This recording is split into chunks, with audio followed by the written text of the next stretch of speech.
সিডনির iconic স্থাপনা Opera house ও হারবার ব্রিজের মনোরম পটভূমিতে জমকালো আয়োজনের মধ্য দিয়ে উন্মোচিত হল বাংলা 100 লিগ ট্রফি।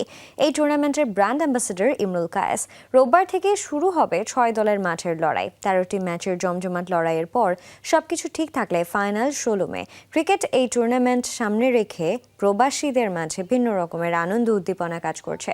অপেরা হাউসের সামনে ট্রফি উন্মোচনের মাধ্যমে প্রবাসী বাংলাদেশিদের ক্রিকেট আয়োজন এক নতুন উচ্চতায় পৌঁছেছে বলে মনে করছেন সংশ্লিষ্টরা।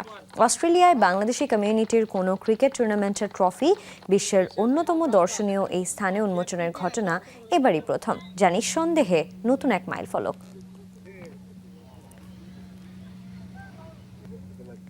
I'm really excited আসলে এই টুর্নামেন্টের জন্য, কারণ আমরা আপনারা জানেন যে এটা ফার্স্ট টাইম সিডনিতে এরকম একটা ডিফারেন্ট একটা টুর্নামেন্ট হতে যাচ্ছে, এবং আমার মনে হয় যে এবছরে অনেক কিছুই আমাদের ভুল ত্রুটি থাকবে এবং আমরা চেষ্টা করবো এটাকে নেক্সট ইয়ারে আরো প্রপার ওয়েতে সুন্দরভাবে করার জন্য। নিজেকে ধন্য মনে করতেছি, কারণ আপনারা যে বিকল্প ধর্মীয় একটা অনুষ্ঠান অস্ট্রেলিয়াতে এবং অপেরা হাউস প্লাস হারবার ব্রিজের সামনে করতেছেন, এটা রিয়ালি আমি মনে করি কমিউনিটির জন্য একটা সুখবর যে আপনারা কমিউনিটি তারা ভালো কিছু দিবেন।